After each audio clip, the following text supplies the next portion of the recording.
Welcome back to the experiment. Today's essay was written on the 19th of the 12th, 2022, and it was written at 12:40 a.m. This is being recorded on the 9th of January, 2023 at 4:56. Content warnings include mention of panic attack and transphobia. This essay is titled Plastic Deformation.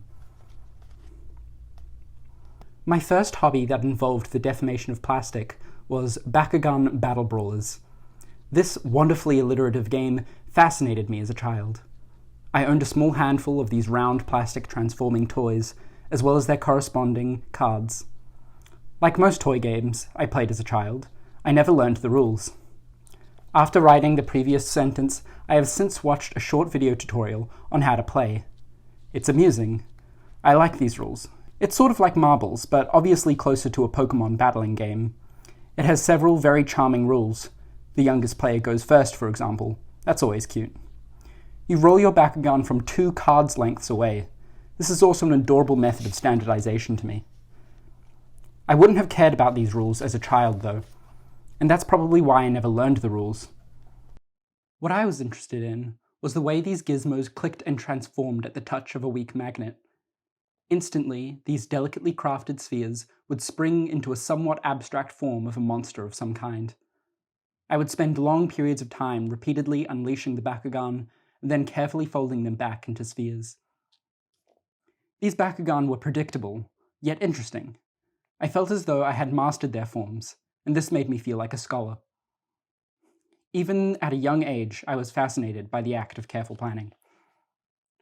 One day, my brother brought home a large sheet of 1/2 centimeter thick, clear plastic. I immediately asked her if I could use it. "For what?" she asked. "I think I can make Pokemon Bakugan." She didn't believe me. She was right to not believe me. But she still encouraged me to try. I knew that Pokemon was popular. I liked it myself, a great deal. All of my friends watched the Pokemon anime. None of my friends watched the Bakugan anime. Both franchises, however, were about battling with monsters stored in balls. My idea was, and still is, a $1 million idea. Bakugan were hard to manufacture. Even I knew this. They were complex and expensive. Pokemon were always stored in Pokeballs, however. I figured that you could drastically simplify the design by using the same opening contraption for every Pokemon. Simply have a Pokeball that pops open to reveal a small figure of the Pokemon. It turns out, however, that $1 million ideas are worth nothing. Bakugan are injection molded. Most toys are. You cannot create a sphere by deforming a sheet of acrylic. I had nowhere near the means to create my prototype.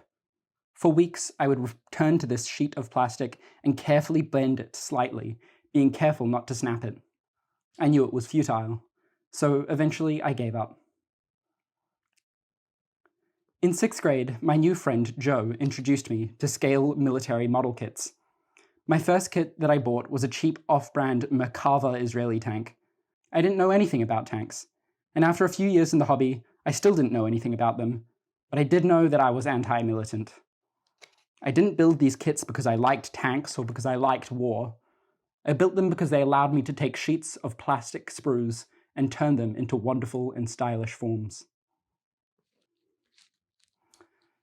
These things take hours to build. Slowly, you strip the sprue of each part with a pair of pliers. Then you remove the seam line with an X-Acto knife or a small file. Then you file smooth the area where you cut it from the sprue. If a piece is especially small and fiddly, you may grasp it with a pair of tweezers. Next, you apply contact cement, glue to the part, and you attach it to the build or subassembly.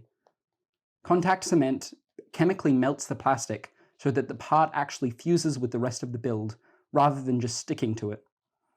Repeat this literally hundreds of times, whilst keeping very careful consideration to the instructions. I didn't like the painting process much. I often rushed it. I loved the building process the most.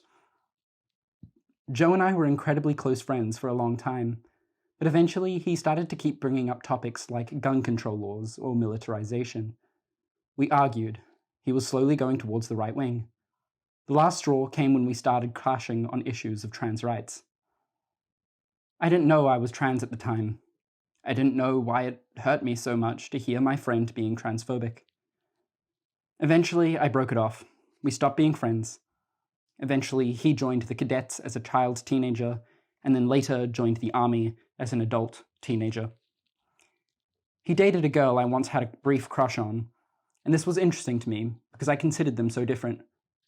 When I think about the model tanks and aeroplanes, I think about Joe. My memories of Joe are almost 99% positive ones. It broke my heart to be so angry at him at the end.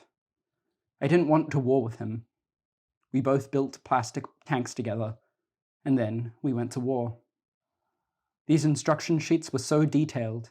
If you followed them closely, you were destined to end up with a striking model of a machine of war. Maybe Joe and I were destined to war in this same manner.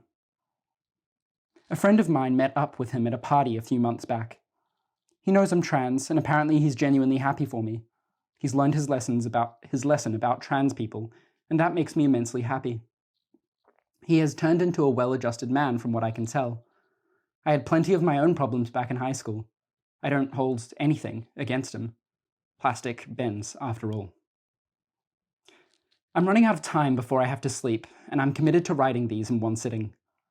This is apt for our last chapter of this essay, however. Speed cubing is the deformation of plastic at its fastest. The Rubiks Cube is one of the worst puzzles ever made. Any puzzle that takes even the creator a whole month to solve is far too difficult for the general public. There are 43 quintillion unique states that the cube can be in. That's 43 with 18 zeros after it. You really, really, really are not supposed to try and solve it by yourself, unless you're insane. Learning how to solve a 3x3 cube is actually surprisingly easy, though, if you follow a guide, that is. And it's still rewarding. It's easy, but it requires you to recognize cases, learn a notation method, and build an intuitive sense for permuting pieces. Once you solve it, though, you'll want to do it again. And by this time, you are faster.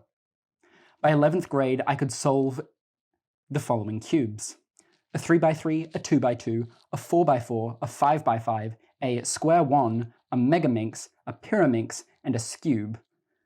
And I could solve the 3x3 in an average of 25 seconds flat. I become an expert at permuting these puzzles over and over again. The cube ceased to have 43 quintillion states.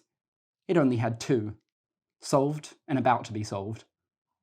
Some kids obviously bullied me for it, and honestly I just thought to myself, fair enough, it is in fact nerd shit to bring a Rubiks Cube to school. Most kids just wanted to have a try though, or to mix it up themselves to verify that I really was solving it from random. Nobody who takes speed cubing seriously uses a Rubik's branded cube. The best speed cubes are light years ahead in quality.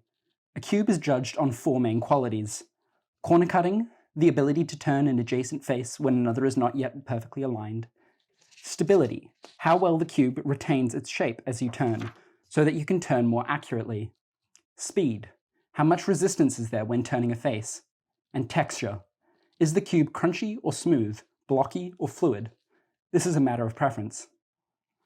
All of these are measures of how exactly these plastic pieces deform as you manipulate them, how lenient they are in terms of your mistakes, how likely it is to lock up during the solve. I locked up when Layla hit my 2x2 out of my hands and onto the classroom floor. I watched as the pieces scattered across the room and as she ran out of the class. I began to have a panic attack. I hastily picked up the pieces and hid my face as tears began to fall. I ran to my locker and hid in the corner, sobbing big, fat tears. Like every panic attack, it felt like I was dying, which made me feel pathetic, especially as my friends came over to comfort me. I am like plastic. I can bend and I can break. I can be beautiful and I can be a war machine. I can be in one of 43 quintillion states. I can cut corners and turn quickly, and I can shatter when you hit me to the ground. I can be stable and I can be robust and flexible. Over and over, I can be hit to the ground. This happens all the time. Sometimes I do in fact shatter. Sometimes it is my own hand hitting me. Sometimes it's another's hand. Sometimes I simply break. I enjoy building, however. I managed to fix that 2x2 Rubik's Cube that Layla broke. Over and over again, I have broken, and so I glue myself back together. The contact cement chemically melts the plastic, and it is fused on a molecular level. I enjoy building. I enjoy fixing. I enjoy my plastic heart. This essay was finished on the 19th of the 12th, 2022 at 12:40 a.m. That's a wrap.